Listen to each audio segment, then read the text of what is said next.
Estás escuchando Derecho a la Pasión, un espacio que te invita a mirar la abogacía desde otra perspectiva, a conocer y a escuchar personas vinculadas con el derecho, transparentes, infinitamente humanas y apasionadas con lo que hacen. Personas que nos cuentan su experiencia y nos muestran sus sentimientos. Queremos iluminar esa abogacía que no se ve y de la que estamos orgullosas.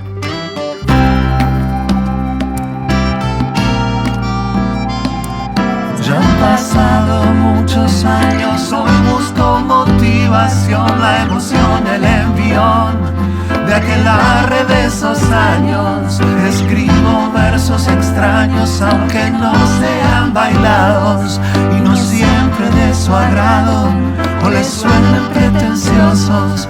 Uno se siente dichoso al descubrir lo creado.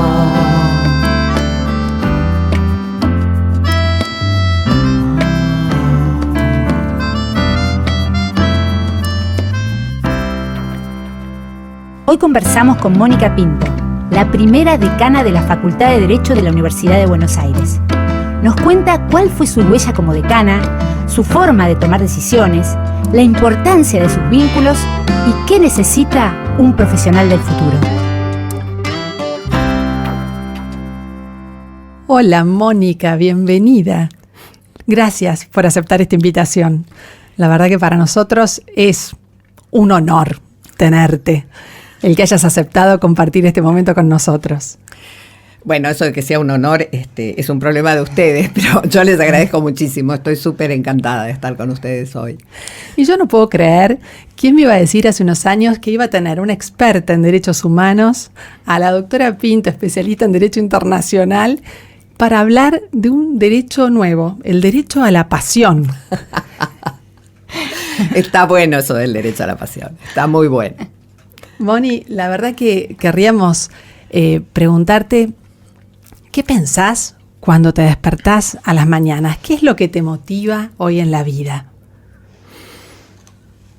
La verdad es que cuando yo me levanto, y esto creo que hace demasiados años que me pasa lo mismo, pongo los pies en el piso y lo primero que hacen es caerme todas las fichitas de las cosas que dejé sueltas el día o los días anteriores. Esas cosas que leí y que no les puse que las tengo que hacer, todas esas me caen juntas. No sé si es porque no duermo bien o qué, pero yo igual duermo fantástico. Bueno, eso que me pasa creo que sistemáticamente siempre, entonces voy y anoto, y después nada, tranquila, a desayunar, a conectarme con la familia por estos medios electrónicos que existen. Es un gran momento el desayuno y el empezar el día. Lo cierto es que yo empiezo el día con una sonrisa. Yo sonrío porque disfruto la familia, porque disfruto lo que hago. Me encanta trabajar en derecho y todavía lo disfruto mucho. Y ahora que tengo mejor manejo de mis tiempos, puedo hacer planes con amigas, con la familia, puedo decir otras cosas. Pandemia mediante, esto todo entró entre paréntesis, pero digamos, manejo mejor mis tiempos y puedo seguir sonriendo justamente por esto, ¿no? Supongo que el día que ya no me divierta más lo que hago, dejaré de hacerlo, pero mientras tanto estamos en esto, en la sonrisa de alguien que creo que no todos logran lo mismo, puede vivir y trabajar en lo que le gusta. Vivir y trabajar en lo que nos gusta. Bueno, justamente no te preguntamos qué era para vos hacer lo que te gusta y nos has hecho una síntesis regalándonos esa sonrisa, porque no estamos amaneciendo y ya nos la estás regalando en este momento. Y nosotros hoy podemos mirar cuáles fueron esos logros que has tenido si miramos tu carrera profesional, pero la verdad que quisiéramos enterarnos de cuál fue ese recorrido, ¿no? Porque cuando uno mira los procesos y los recorridos, puede adivinar cuáles fueron las decisiones importantes, cuáles fueron los hitos, cómo se fue pensando la carrera, y eso cuando uno lo escucha, uno puede aprender mucho de toda esa experiencia. Así que, Mónica, te queríamos preguntar esto, ¿no? ¿Cuál ha sido tu recorrido profesional? ¿Cuál ha sido ese caminito que te llevó hasta acá? Y explayate todo lo que quieras, estamos para escucharte, así que... No es tanto. Lo cierto es que para entender lo que vos llamás mi recorrido profesional, creo que hay que saber que yo cursé Derecho Internacional Público en la carrera bastante tarde, porque, bueno, cambió el plan de estudios, eso había estado en segundo año, yo hice muchas materias libres porque no se cursaban tanto, iba a ver las mesas de exámenes, había 2 inscriptos y bochaban a 2,5, porque era una cosa así muy difícil.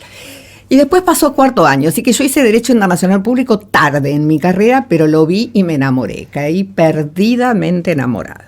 Así que mi decisión, ahí, aún antes de tener el rollo bajo el brazo, fue de trabajar en Derecho Internacional y de estudiar Derecho Internacional. Y lo cierto es que perdón. No, te quería preguntar una cosita que dijiste, vi Derecho Internacional y me enamoré. Sí. Digamos.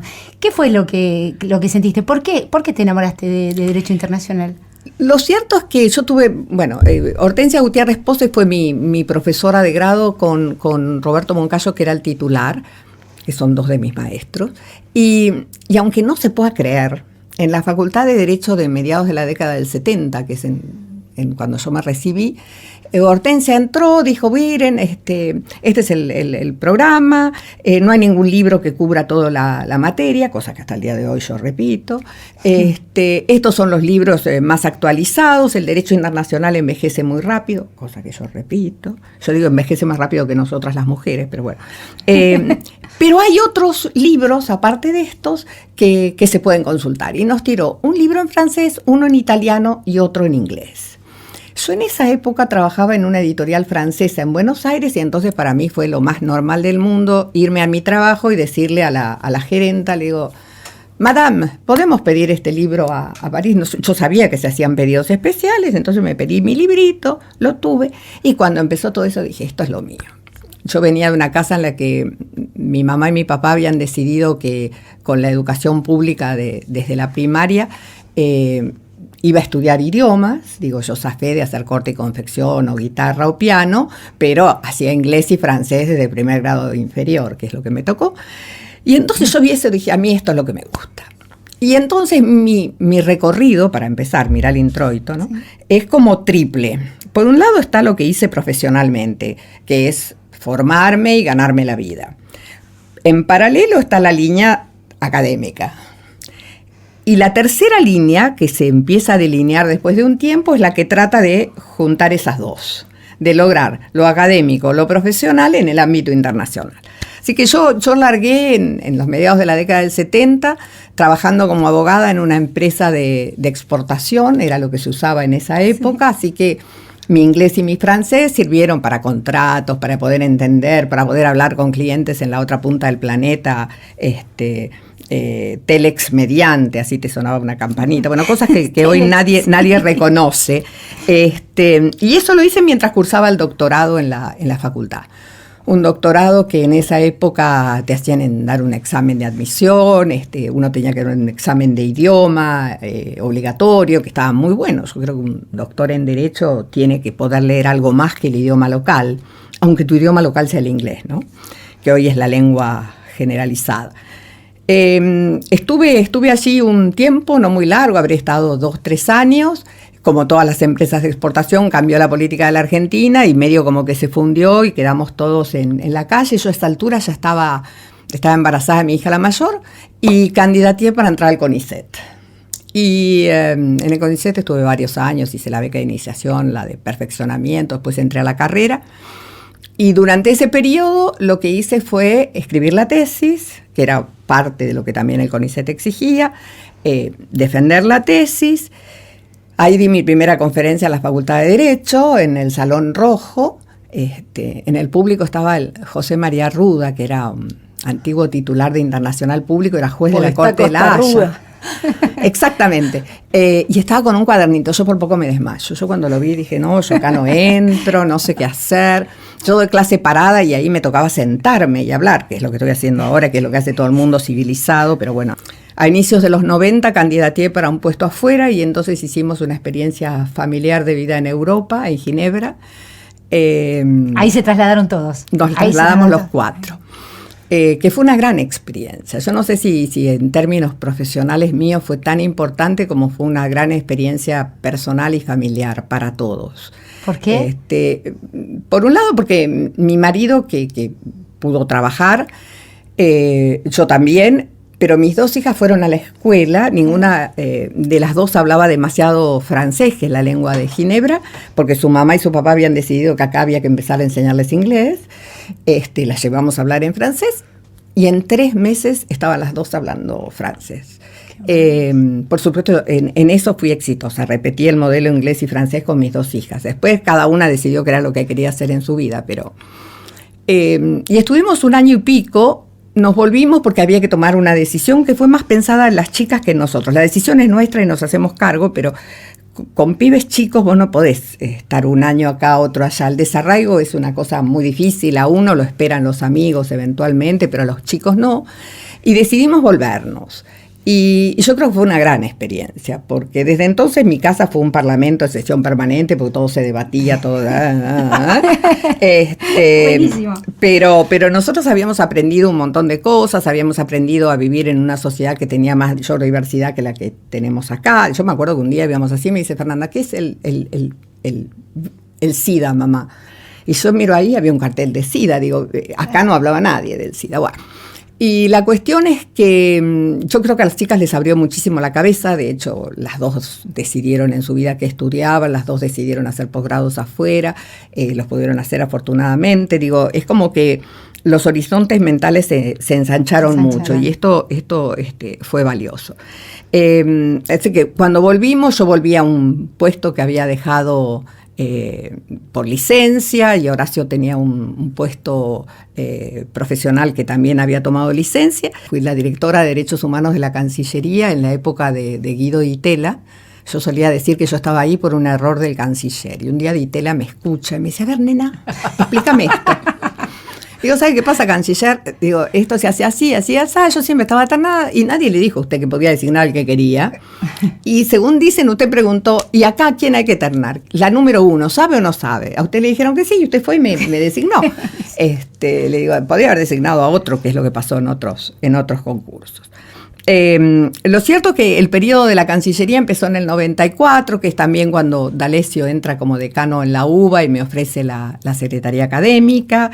En esa época se resolvió alguno de los concursos docentes y yo resulté titular de Derechos Humanos y Garantías. Lo cierto es que yo creo que para el final de ese periodo ya, habría publicado 2, 3 libros. Hasta el 2007, en que el rector Aliu de la UBA me ofrece la presidencia de UDEVA. Yo decía, pensar que yo era vendedora de libros, así entre comillas, cuando entré a la carrera. Escuchaba hablar de una editorial y digo, y ahí tiene su origen. Claro, y cuando entré a UDEVA, debo confesar que miré así y dije, esto es, desde el punto de vista del plano espacial, era como entrar a la librería en la que yo trabajaba. Después, estudiando un poco, me di cuenta que todos tenían el mismo formato francés, de dónde va tal cosa, dónde va tal otra. Bueno, la cuestión es que desde UDEVA yo, intenté hacerlo lo mejor que pude, la gestión de UDEVA. UDEVA es un trabajo interesantísimo, hermosísimo. A mí me tocó una época complicada en que UDEVA no tenía plata, y entonces cuando uno no puede pagar salarios te duele la panza. Y ahí entonces aprendí algo que en la gestión pública de la facultad no había aprendido, porque en realidad los sueldos no los paga uno, en la facultad es el presupuesto de la UBA el que paga sueldos, y ahí aprendí. Así que fue una gran experiencia. En ese periodo, di clases afuera en varios lugares, di un curso en la Academia de La Haya, y ya casi al final del segundo año apareció que venían las elecciones en la Facultad de Derecho, y entonces, ahí me presenté como candidata a decana y estuve en el decanato de la Facultad de Derecho de la Universidad de Buenos Aires desde el 2010, desde el 4 de marzo del 2010 hasta el 5 de marzo del 2018. Mónica, ¿te puedo hacer una preguntita ahí? Cuando te eligieron de decana, ¿te acordás de algún sentimiento? Porque decana de la Facultad de Derecho de la Universidad de Buenos Aires y primera mujer, ¿no? ¿Registrás, te recordás algún sentimiento en particular para resaltar? Vos sabés que yo le bajo los decibeles a todo, porque me resulta mucho más cómodo hablar de las cosas así en sencillo. La verdad es que yo fui decana sin habérmelo propuesto. Si vos me preguntabas 5 o 10 años antes si yo iba a ser la decana de la facultad o si yo quería ser la decana de la facultad, te hubiera dicho que no. Digo, sí. Bueno, cuando sea grande quiero ser, nunca había entrado eso. Yo creo que el decanato se dio como una decantación natural de que, bueno, y yo al día de hoy cuando alguien me dice que quiere ser decano, le digo, ¿y qué dice la sala de profesores?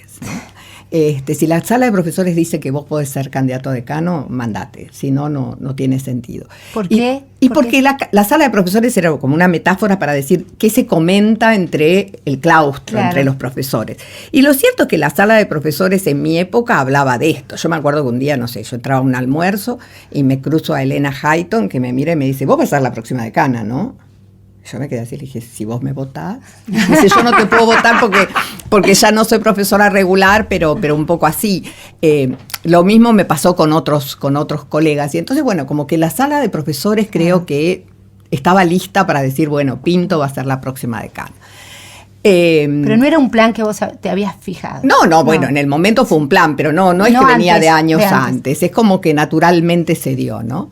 Yo siempre lo comparo con lo mismo. Yo salía con el que era mi novio y naturalmente se dio que nos casáramos. Sí. Entonces, bueno, esto se dio como naturalmente. Lo cierto es que cuando estaba por asumir me pasaba esto de que manejaba mi auto, pasaba delante de la facultad, no sé, un domingo, miraba y decía, qué grande que es, como si yo no hubiera estado nunca allá adentro. Un templo griego. No, sí, tiene pinta de templo. Yo así le decía a mi marido, es inmensa. Pero después cuando uno entra, aunque las estatuas sean gigantescas, yo decía, bueno, no, pero yo estoy en condiciones de manejar esto. Y entonces lo bajé. Lo del decana, la primera mujer, sí, para mí fue importante. De hecho, me pasé como 2 meses que no usaba más que vestido y taco alto, como para que no quedaran dudas. Pero la realidad es que me parecía que, como la mayoría de las cosas que hago, yo creo que las mujeres tenemos en algún punto casi una reacción tribal, ¿no? Cada una de nosotras tiene que hacer las cosas bien porque si no todas las demás pagan. Y cuando yo llegué al decanato dije, pucha, hacelo bien porque si no las que te sigan lo van a pagar carísimo. No habrá una más. Claro, la van a pagar carísimo. Entonces, bueno, intenté hacer eso. Igual sé que, no sé, uno de los 2 periódicos de mayor circulación en esa época, pues los 2 me hicieron entrevista automáticamente al día siguiente, sacó en 181 años nunca hubo una mujer. Claro, tomaron desde el presbítero Sáenz en 1821 para acá, que era como insólito en esa época, las mujeres no cotizaban para estas cosas. Pero bueno, yo creo que fue importante, creo. Yo espero que esto haya permitido, con todas las evoluciones que se dieron en paralelo, que haya muchas otras, bastantes más jóvenes que yo, que digan algún día, bueno, vamos. Tenemos que poder, ¿no?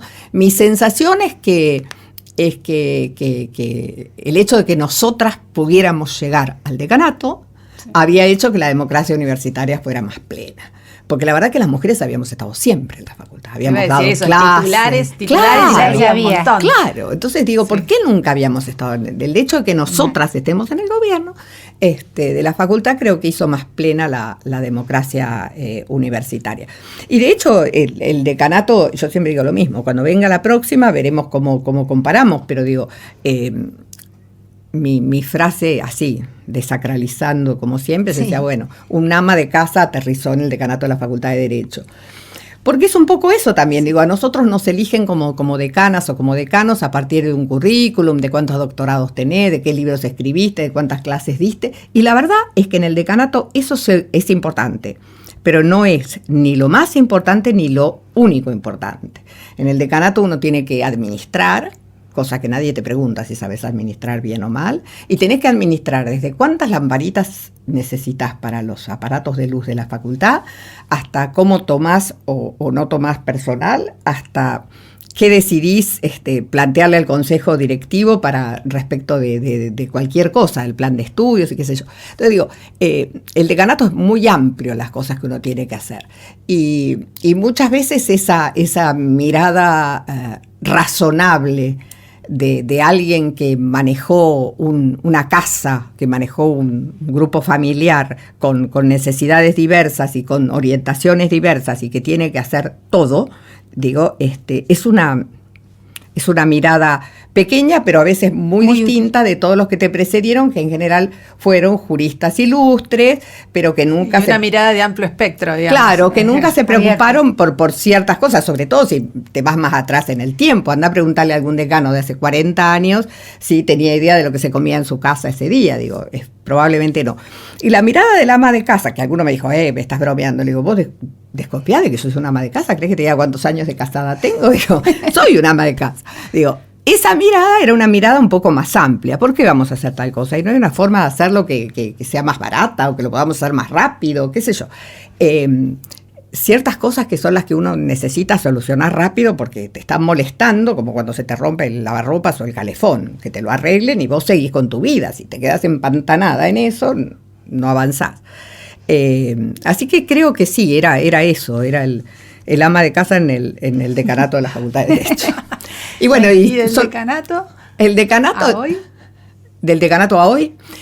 Para cerrarte, digamos, lo que estabas contando. Sí. No, en el segundo mandato empecé a prepararme el día después, porque yo ya estaba dispuesta a que terminaba el decanato y me retiraba en términos de previsionales, digo yo, de la docencia y de la gestión en la facultad.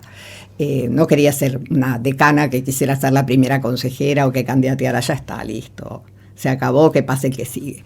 Así que me retiré, presenté los papeles para retirarme de la facultad, igual sigo a cargo de cursos hasta que concurse en mi cátedra, pero ahí empecé, en esa época me designaron en un tribunal administrativo en el que estuve bastante tiempo, después en otro, ahí me apareció una primera oferta para hacer un caso en el que después del decanato pude alegar en la Corte de la Haya, después me apareció algún arbitraje, y bueno, lo que hago hoy es eso, básicamente abogacía o consultoría en términos de derecho internacional público, derechos humanos, arbitraje de inversiones u otras cosas, ante organismos internacionales o soy árbitro en arbitrajes de inversiones en el contexto del CIADI o miembro de comités de anulación. ¿Y en qué te consideras? Algo nos has anticipado de estas habilidades en esa función puntual que fue el decanato, pero ¿en qué te consideras profesionalmente valiosa y en qué te sentís vulnerable? Y cuando hablamos de vulnerabilidad no hablamos de debilidades, ¿no? Sino de la mayor exposición, donde uno está más a flor de piel, le gusta decir a Gaby. No, yo creo que soy buena educando. De hecho, uno de mis grandes privilegios es que sigo en contacto con una enorme cantidad de ex estudiantes que ya llevan muchísimos años de graduados, algunos con los cuales la diferencia de edad es casi mínima, a veces menos de 10 años, imagínate, pero creo que en eso soy buena. En la actividad profesional no educativa, digo, en lo que sería la consultoría, el litigio, asumo que soy una profesional responsable, digo, no hago los deberes, soy honesta, digo, de frente march, las cosas pueden ser así, no pueden ser del otro lado.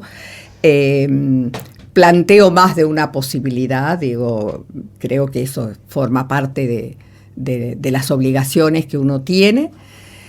Y en esto creo que está bueno, digo, me parece que es una de las cosas que puedo ofrecer mejor. Por el otro lado, disfruto de esta herencia de papá y mamá, de poder hacer esto en español, en inglés o en francés, ¿no? que es interesante. No tanto porque uno practique otro idioma, sino porque la visión del derecho desde lo francés, por ejemplo, y desde el inglés, si uno lo toma en Gran Bretaña o en Estados Unidos, es muy distinta a la que tenemos acá. Yo siempre digo, agarren 3 libros de Derecho Internacional Público, uno argentino, uno de Estados Unidos y uno francés, y fíjense el índice. Todos tienen las mismas materias, pero fíjense el orden. Y los órdenes cambian, y eso es también interesante. Y las debilidades, bueno, no sé si debilidades, pero sí sé que hay cosas que me sublevan y entonces es probable que ahí no haga las cosas tan bien. Me subleva la falta de coherencia. El que la gente no sea coherente, no sea consistente, que me diga soy blanco y a la media hora me digas algo negro. Digo, pero yo escuché. Esas cosas me parecen me parecen imperdonables. Y en el litigio propiamente me subleva la subestimación que significa, no sé, ponerte un argumento con una cita y suponer que vos no vas a chequear la cita, cuando en realidad la cita no apoya lo que dice el argumento. Digo, ¿qué piensan? ¿Que uno no va a leer? Sí, porque está recortado. Claro, eso me parece que es como menospreciar total. Una falta de respeto. Una falta de respeto total. Entonces esas cosas sí me sacan. Y si me dejaran, haría así para darlo vuelta, decir que uno tiene otros intereses cuando está alegando. Pero tomaría al que tengo enfrente y le diría, pero vos qué pensás, vamos, somos todos grandes con esto. Esto es una falta de seriedad absoluta, es una falta de respeto en el fondo. Esas cosas me molestan. Y después sí, soy vulnerable. Yo he tenido el privilegio de hacer derechos humanos en la práctica varias veces con Naciones Unidas en distintos contextos.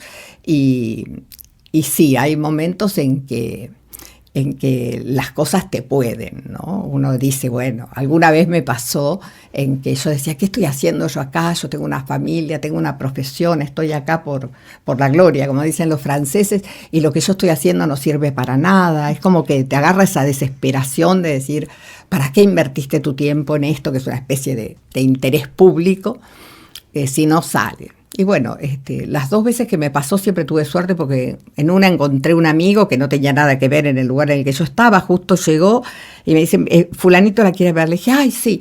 Entonces cuando viene se lo cuento, me dio una cepillada con shampoo, crema de enjuague y varias otras cosas que quedé como nueva. Pero sí, esas cosas cuando uno dice, bueno, al final estoy invirtiendo mi tiempo, mi descanso, le estoy quitando esto a mi familia, qué sé yo, y esto no sirve para nada, ¿no? Esas cosas ahí es cuando uno dice, bueno, ¿qué hago? Me quiero ir. Y no te podés ir. Digo, ahí es donde hay que rearmarse. Está bueno esto del uso del tiempo, ¿no? Como uno a veces, realmente esa pregunta nos la hacemos mucho todos, ¿no? De decir, bueno, ¿dónde estoy invirtiendo este tiempo que es escaso y es finito? Es lo único que no nos reemplaza. Es lo único que no podemos o sea, podemos ensancharlo en cantidad de cosas que hacemos, pero no en tiempo, lamentablemente todavía. Y además esto me encantó de lo que dijiste y lo vi charlando con vos un rato antes incluso de la entrevista, ¿no? Esto de ser honesto y genuino, si hay algo que se respira en vos, es alguien que se muestra tal cual es, ¿no? Y es tan importante eso, ¿no? Que la gente se muestre genuinamente y que con la cual uno se puede comunicar de verdad, ¿no? Y no con poses. Bueno, y otra cosa que queríamos preguntarte es, bueno, viendo que este mundo como está cambiando rapidísimo, ¿no? Donde sobre todo, bueno, y los jóvenes que han nacido en las últimas décadas, donde ya cada vez más pasan más tiempo en un mundo medio virtual y real, y pasan del real al virtual todo el tiempo, y hasta hay relativa conciencia de eso, entonces, y la vida va cambiando. Te hago una pregunta medio futurista, no es fácil y es muy opinable, y cada uno tiene su opinión, o sea, no hay una sola opinión respecto a eso, pero para ver qué pensás, ¿cómo te imaginás la profesión? O qué habilidades, mejor dicho, qué habilidades debería tener, te parece, que van a ser necesarias para ejercer la abogacía de acá a 10 años, digamos, 15 años, no sé, ¿cómo te lo imaginas? Puede tener múltiples respuestas, o sea, pero es haciendo ciencia ficción, digamos. La verdad que no sé, pero sí se me ocurre que si ya hoy los que con Sarmiento fueron a la escuela y aprendieron a leer pueden leer las normas, digo, los ingenieros, los arquitectos, los físicos nucleares, y hoy a nosotros nos toca llenar los espacios en blanco, para eso fuimos a la Facultad de Derecho. Yo creo que dentro de 15 o 20 años los que vengan detrás van a tener que tener más argumentos que nosotros para esos espacios en blanco, ¿no? Me parece que va a ser muchísimo más extendido la posibilidad de saber, porque buscas en internet qué es lo que te depara una norma jurídica que contempla tu situación, y el profesional de derecho al que acudas va a tener que tener más respuestas. Me parece que él o la profesional del derecho tiene que ser alguien que esté dispuesto a trabajar en grupos, a trabajar en equipo, Y en equipo no quiere decir sumar 5 abogados, quiere decir no solamente sumar 5 abogados, sino sumar otras profesiones. Necesitamos otras profesiones, profesiones que tienen que ver con cosas bastante cercanas al derecho, como la economía, la sociología, la ciencia política, los actuarios, los antropólogos, pero también otras cosas, porque básicamente ahora hay muchas cosas que se hacen en combinación con otros, no sé, el que trabaja la regulación nuclear. Yo en su momento trabajé esto para el CONICET y bueno, fui a que un par de físicos nucleares me hablaran en sencillo y me explicaran cómo era esto para poder saber qué hacía con las leyes, digo. Creo que eso va a ser otro, esto que decía de hablar, va a ser otra cosa importante, digo. Se acabó hace muchas décadas, hasta el día de hoy ya está finiquitado, pero hay todavía supervivientes, eso de que el abogado sea alguien o la abogada que hablen difícil. Hay que hablar claro, tiene que podernos entender cualquiera, aunque no sea abogado. Esto del 236 segunda, digo, esas son claves para hablar rápido entre nosotros y se acabó, pero el pase de quiniela de esta cosa que hay que saber, no, se acabó. Digo, hay que poder hablar claramente y hay que poder llegar al justiciable y hay que explicarlo con honestidad. Me parece que los abogados y las abogadas tienen que aprender a actuar y a trabajar en pluralidad y en diversidad de profesiones, en diversidad de lengua. Un abogado tiene que poder hablar más de una lengua, en diversidad de géneros, en diversidad de actitudes o universos mentales. Creo que se necesita gente que sea honesta en el estudio de cómo poner los hechos dentro del derecho, cuáles son los escenarios posibles, cómo se completa la información que vos le tenés que dar a tu cliente. Y el cliente puede, cuando digo cliente, estoy hablando de que un abogado de Estado tiene por cliente al Estado. Es tu cliente, lo tenés que proteger. Creo que el abogado tiene que ser, o la abogada tiene que ser, un personaje que sea curioso, que tenga mentalidad de principiante. Uno tiene que estar aprendiendo todo el tiempo, incluso en actitudes como de lo que llamamos la educación no formal. Tiene que ser una persona honesta, tiene que ser una persona estudiosa, tiene que ser una persona eficiente, tiene que saber que lo que está vendiendo es un tiempo que es muy valioso y que es caro para el que lo compra, ¿no? Creo que tiene que ser gente con determinación, tiene que ser gente confiable. Hoy por hoy hay algunos estudios que dicen que los grandes estudios jurídicos no solamente buscan a gente extremadamente versada en derecho, sino que además buscan buena gente. Si vos tenés un genio del derecho, pero que se lleva mal con todo el mundo, es muy probable que no consiga puesto y uno que sepa bastante menos derecho que él o que ella pase así, claramente por delante. Y eso no va a cambiar con los años. Yo creo que no. Yo hace mucho tiempo lo hice en uno de los primeros actos que hice como decana, que a uno de los grandes profesores que tenía la facultad, que le dieron un emérito, dije, sí, digo, ¿y saben qué? Es re buena gente. Y todos se quedaron mirándome así. Pero dije, esto también hay que valorarlo, ¿no? Porque yo creo que gente con 5 diplomas y no buena gente se encuentra más rápido. Entonces digo, que sean buena gente, creo que sean buena gente. Iluminemos a eso. Claro, y creo que obviamente hay un compromiso muy, muy importante con el Estado de Derecho, con el rule of law, y acordándome de cómo terminé un artículo que hice para una editorial hace unos años, el año pasado creo, para el Día del Abogado. Yo creo que uno tendría que buscar en 5 o 10G eso que Eduardo Couture decía, pasión por abogar, ¿no? Me parece que eso es lo que va a hacer falta. Pasión por abogar. Moni, vos hiciste referencia recién a Hortensia Gutiérrez Pose, a Roberto Moncayo. Nosotros te queríamos preguntar justamente quiénes habían sido tus maestros, tus grandes referentes. Sí, Hortensia y Hortensia falleció este año, lamentablemente. Sí. Hortensia y Roberto Moncayo, sin duda, fueron mis maestros de Derecho Internacional Público. Otro que fue mi maestro entre el derecho y la vida fue Ignacio Winicki. Ignacio era titular de Comercial 2 de Sociedades, era el autor de un libro sobre títulos circulatorios, y yo tuve el privilegio de conocerlo ahí en los finales de mi carrera y en los primeros años de mi vida de graduada. Y era un tipo que sabía mucho derecho, que me llevó a la Asociación de Derecho Comparado, pero que además sabía mucho de la vida, ¿no? Yo me acuerdo que la primera vez que yo tuve una beca para estudiar afuera y ya tenía a mi hija la mayor, me vio media mustia por ahí y me dice, ¿qué te pasa? Le digo, y pasa esto. Me dice, ¿y tu marido qué opina? Le digo, no, que me vaya. Le digo, pero mi hija es chiquita. Y entonces me dice, mira, Mónica, si vos vas, tu hija te va a decir, me dejaste. Pero si vos no vas, tu hija te va a decir, yo no te pedí que te quedaras. Así que andá y decidilo en buena conciencia. Y bueno, esto es un poco lo que pasó. Después mis hijas repitieron este esquema, así que no sé si lo repitieron porque el trauma les quedó o lo repitieron porque lo superaron. Pero bueno, Ignacio Winicki fue uno de mis grandes maestros. Y después tuve, no sé si maestros, pero referentes importantes en el mundo exterior, ¿no? Y de colores y de ideologías muy, muy opuestas, digo.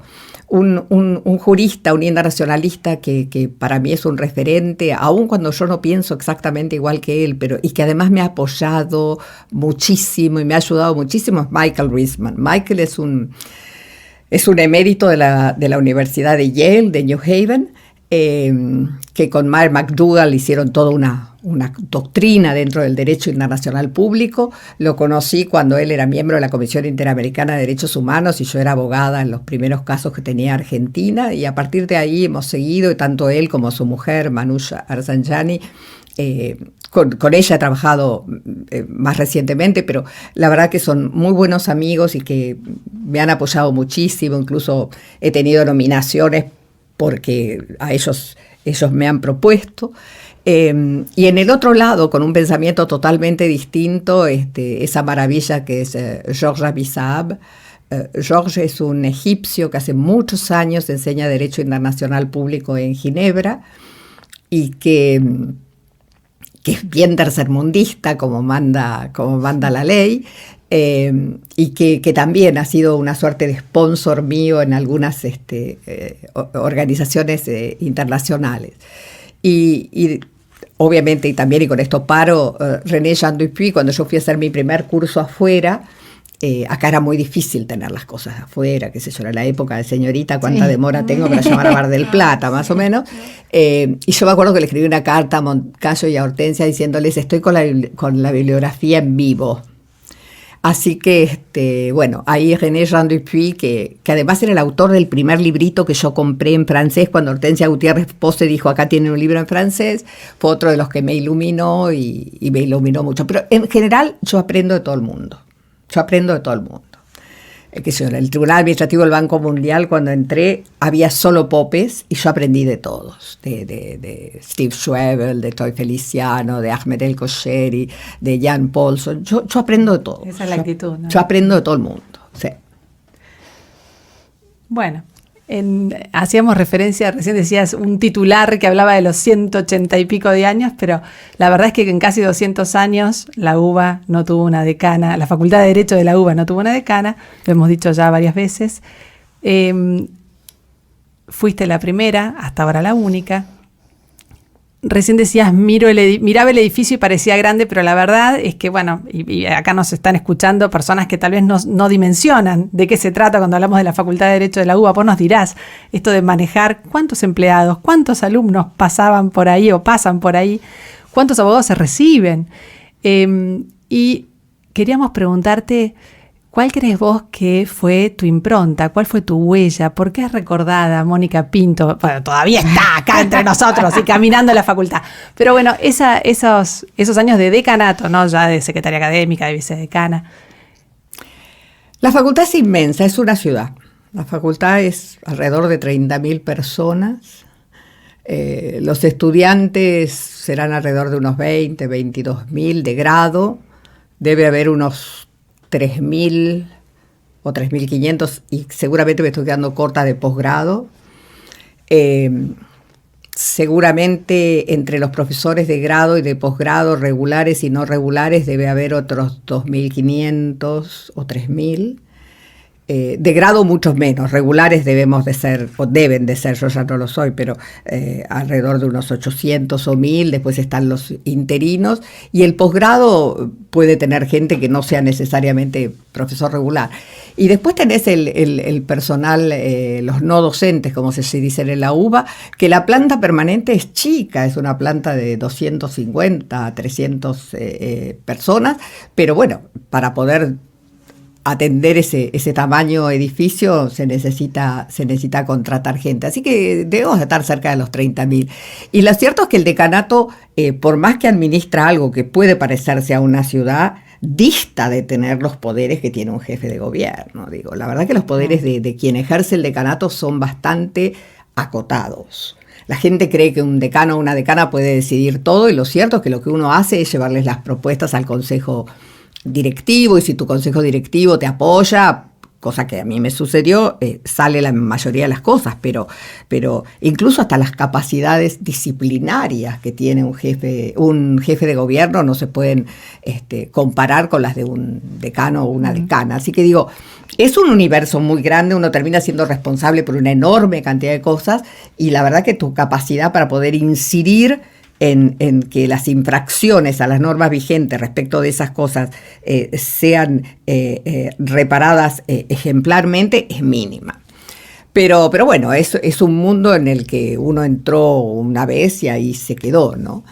Yo no sé en qué me van a recordar, pero sí te puedo decir las cosas que yo creo que gustaron más durante ese periodo. Por un lado, una decana que caminó mucho la facultad. Yo vivía caminando la facultad, en los corredores de todo el mundo, tomando ascensores, yendo y viniendo, lo que me puso muy a tiro de que todo el mundo me parara y me pidiera cosas. Los colegas nuestros que te decían, che, me voy de vacaciones, necesito reemplazar, y yo decía, me estoy yendo a un curso, se me hace tarde.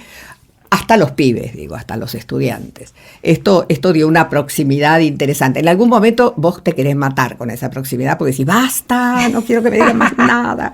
Y siempre había alguno que me decía, la culpa es tuya, vos caminás. Hay otros que caminan en séquito y no se les acerca a nadie, pero bueno. Esto creo que fue una primera cosa. En relación con mis colegas, yo intenté que el claustro fuera más claustro.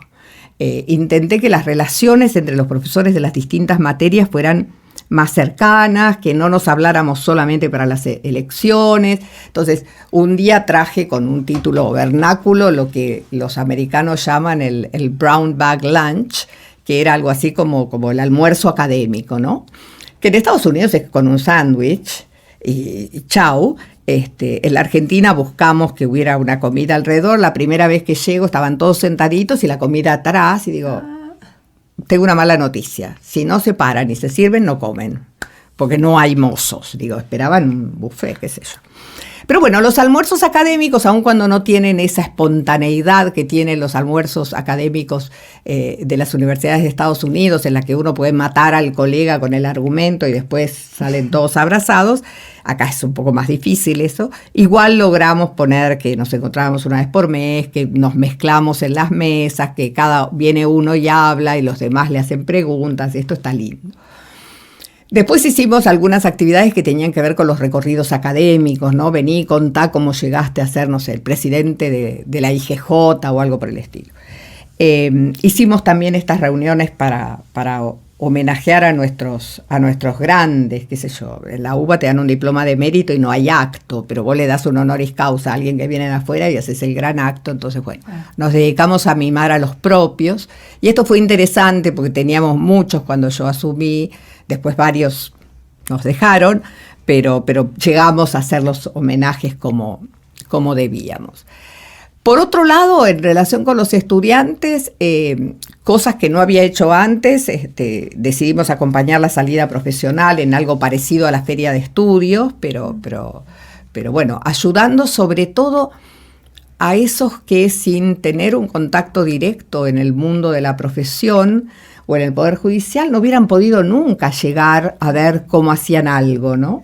La primera vez que convocamos para esto, los 100 primeros promedios ya estaban ubicados, lo cual fue interesante porque trabajamos con los segundos 100.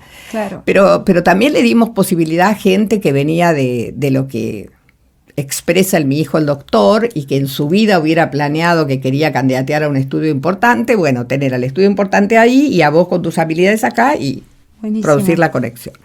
Y después la otra cosa, pero esa empezó ya en la época de que yo era secretaria académica, que es algo así como mi bebé, que es el tema de la internacionalización de la facultad, ¿no? Yo en la secretaría académica de D'Alessio, con la ayuda de Sergio Lepera, que fue el que trajo la idea, recibimos los primeros estudiantes de Columbia que venían en intercambio. Y logramos el intercambio de doble mano, o sea, nosotros matarlos de ellos. Con el tiempo, después a mí me invitaron a dar clase en París II y me traje un borrador de acuerdo y así fueron generándose más acuerdos para que nuestros estudiantes pasaran un semestre afuera con un sistema de concursos a cara de perro, donde nadie quiere a nadie, nadie puede recomendar a nadie. He roto cartas de amigos y de profesores así diciendo yo no te leo tu carta porque pierde tu defendido.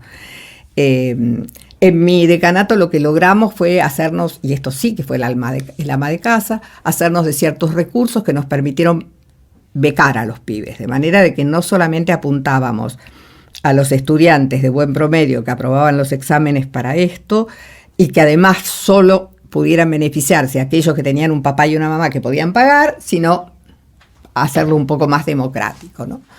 Esa es la época en que las escalinatas de la facultad nos las pedía una marca para promocionar no sé qué cosa. Muy bien, es tanto, ¿eh? Es mucho, bueno, lamentamos, pero es lo que nos cuesta mandar a nuestros estudiantes afuera, chácate.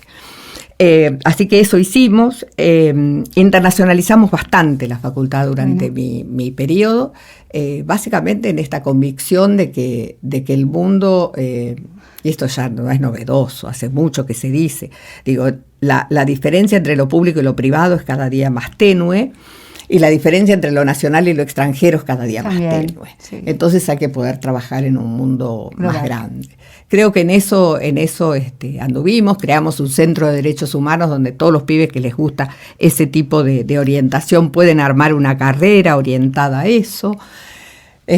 Y no sé qué más, digo, sí, creamos el programa de género y derecho, pero eso más que una decisión fue una obligación, digo, no se puede ser la primera decana de la facultad y no generar un espacio en el cual las que vienen atrás puedan hacer cosas, así que eso también estuvo bien. No sé, calculo que todas esas son cosas que a la gente le gustaron, a los chicos les gustaba que yo diera clase, me saludaban cuando yo estaba por los corredores. Esto para mí fue un reconocimiento valiosísimo. Hay una cosa que leí preparando esta entrevista, es que vos habías construido sobre lo que había. Sí, claro. Fuiste alguien que no es que empezó de cero, sino a mí me dejaron una universidad una facultad bien organizada. Y eso me encantó como actitud también, porque no es muy común, ¿viste? Generalmente uno lo que escucha es todo lo contrario, ¿no? Lo anterior fue malo, hay que sacar todo. Y te lo escuché decir un montón de veces, sí. Y bueno, me pareció algo. No, Atilio Alterini, que fue quien me precedió, dejó una facultad organizada como a él le gustaba, pero muy bien organizada. Digo, la verdad es que yo no recibí un terreno yermo en el cual había que construir todo, claro, no. Mónica, y ya la última pregunta, seguiríamos charlando un montón, pero es una pregunta clásica para nosotros, que es esto que hemos visto durante el último tiempo, que lo conversábamos hace un rato también, que la carrera de Derecho se ha ido un poco desprestigiando, incluso por los modelos de abogados que por ahí se ven por ahí, y uno de los objetivos que tiene justamente este podcast es mostrar esa abogacía que sí nos pone orgullosas, ¿no? Incluso a veces el desprestigio lo sienten los mismos abogados, que no se sienten reconocidos, no se sienten valorizados, ni por ellos mismos, quizás por la profesión que eligieron, ni por la sociedad. Y nosotros queremos ver ¿cómo podemos aportar un granito de arena, por más chiquitito que sea, para revertir de a poco esto? ¿Se te ocurre cómo podemos hacerlo? ¿Se te ocurre alguna una idea respecto a esto? No, grandes ideas no tengo, pero a mí se me ocurre que la gente que no trabaja en derecho, la gente que se dedica a hacer cualquier otra cosa en la vida con distintas formaciones o bagajes culturales, muchas veces sabe de nosotros por lo que tiene más a mano. Y lo cierto es que hay una figura del abogado o de la abogada más mediática que la que incluso uno puede tener en este podcast, ¿no? Y eso es como da una imagen que no quiero ponerle un signo de valor, pero cuando menos es una imagen sesgada, es una imagen incompleta, es una imagen episódica de algo episódico. Tal cual. Digo, está muy lejos, no te diría de la gran abogacía de la quiebra de una empresa y de todo el bagaje de empleados que quedan ahí a la deriva y qué se hace con eso. Pero digo, es muy episódico en el sentido que no muestra exactamente lo que nosotros somos. Yo tuve, durante un par de años, fui la relatora especial de Naciones Unidas para la independencia de jueces y abogados. Y ahí me sentí, en alguna ocasión, diciendo lo obvio. Pero lo obvio también hay que decirlo. Digo, la figura del abogado, de la abogada, es una figura esencial para que el ciudadano o la ciudadana puedan tener acceso a la justicia, puedan disfrutar de un debido proceso y puedan básicamente reivindicar sus derechos. Digo, nosotros somos una parte en la cadena del servicio de justicia.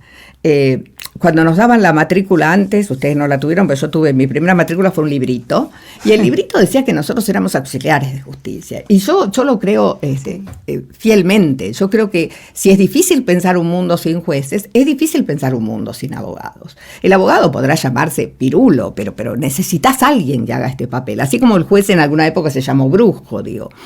Entonces, el abogado y la abogada son funciones, es un personaje esencial en la realización del derecho a la justicia. Y si vos te pones a pensar hoy, hay una enorme cantidad de situaciones en las cuales la gente ve violados sus derechos, y muchas veces esos derechos son derechos humanos técnicamente hablando, básicamente por la no realización del derecho a la justicia. Totalmente de acuerdo.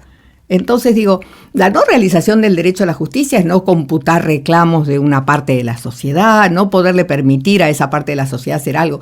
Y esto es algo que uno a veces lo puede palpitar de una manera distinta cuando, como en el caso de nuestra facultad, en lo que llamamos el práctico de abogacía, ¿no?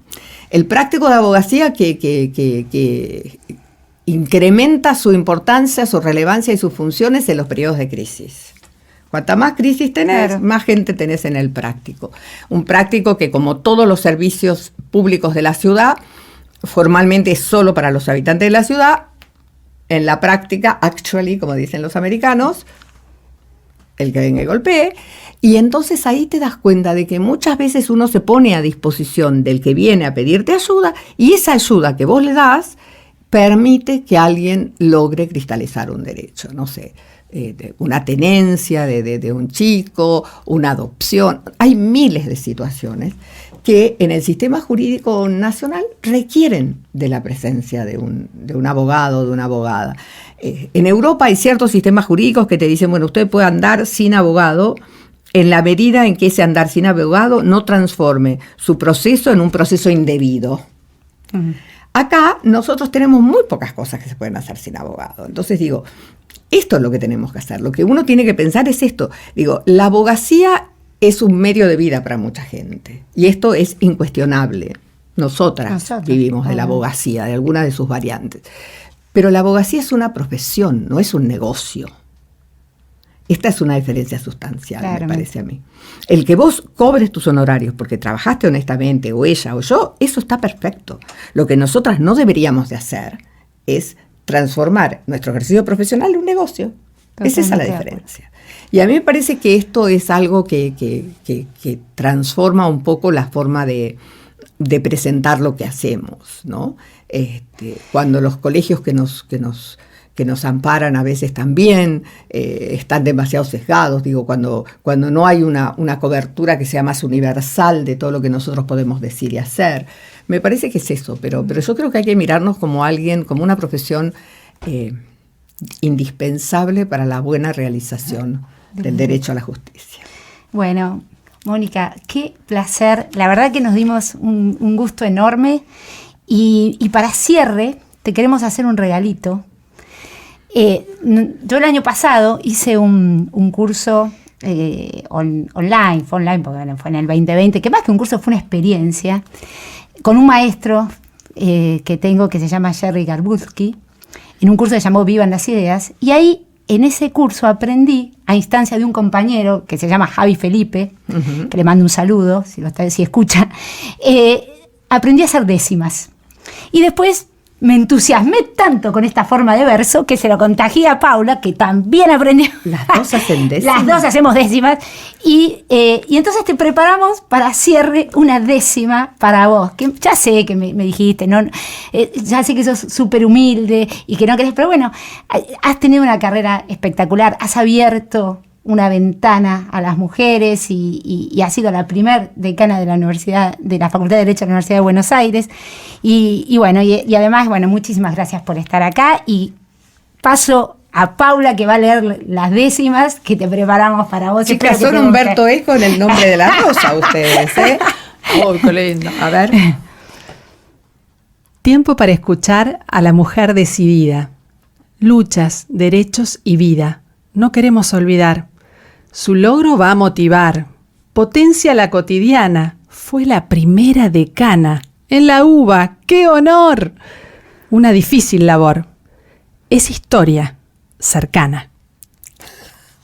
Qué linda. Muchísimas gracias. Gracias, Muchísimas Mónica. gracias. Somos María Paula Renela y Gaby Marsiglia. Nos despedimos hasta el siguiente episodio.